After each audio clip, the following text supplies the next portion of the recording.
এটা হচ্ছে আদিনাথ মন্দিরের অটো স্ট্যান্ড। এখান থেকে সকল অটো পেয়ে থাকবেন। আমরা একটা অটো নিয়েছি। আসসালামু আলাইকুম গাইস। তো আমরা এটা কি ঘাট কয় কাকা? এটা আদিনাথ ঘাট বলে। আদিনাথ ঘাটে আমরা এখন ওই মন্দিরটা ঘুরলাম। তো আমরা এখন অটোতে উঠলাম। আমরা এখন 5টা রিসোর্ট আছে। তো এখন 5টা রিসোর্টের জন্য আমরা একটা অটো ঠিক করলাম।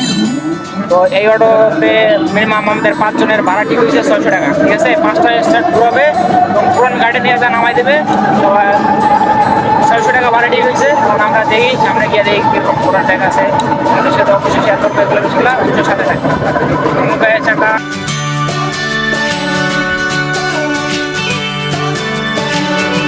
আমরা এখন 0 পয়েন্ট, সামনের দিকে 0 পয়েন্ট আর এইদিকে লবণপল্লীটা। আমরা 0 পয়েন্টটা ঘুরে আসি, তারপর আমরা লবণপল্লীতে। যদি এখানে আসেন তো অবশ্যই আপনারা লবণপল্লীতে এসে ঘুরে যাবেন যে সাধারণ মানুষ কীভাবে লবণ তৈরি করে। এটা অসম্ভব দেখার একটা জিনিস আছে। আপনারা যদি এখানে আসেন অবশ্যই এখানে এসে ঘুরে যাবেন। তো আমাদের আশপাশ এখানে অবশ্য একদম গ্রাম এলাকা এটা।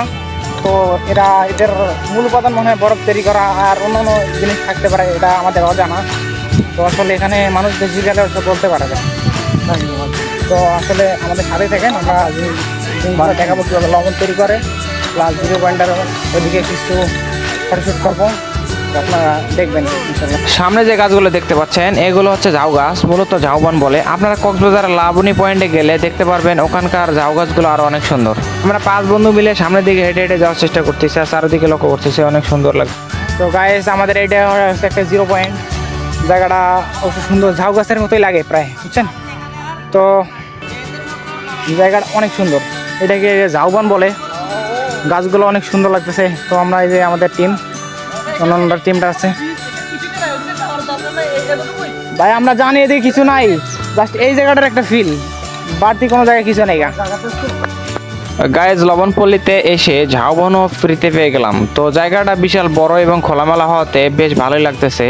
আমরা সবাই মিলে ভিডিও এবং ফটোশুট করে নিচ্ছি, কারণ আমরা একটু পরে এখান থেকে চলে যাব। তো গাইজ, আমরা এখন লবণের বিষয়ে পড়ছি। তো এখানে মানুষেরা লবণ চাষ করে, ওই যে কালা কালা দেখতেছেন না, এখানে লবণ চাষ করা। তো বিশাল এলাকা নিয়ে এখানে লবণ চাষ করা হয়।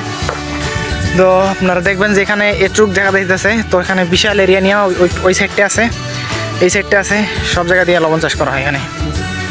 তো দেখতেছেন, দেখলাম জিনিসটা সুন্দর লাগতেছে, সরাসরি দেখতেছি এখানে।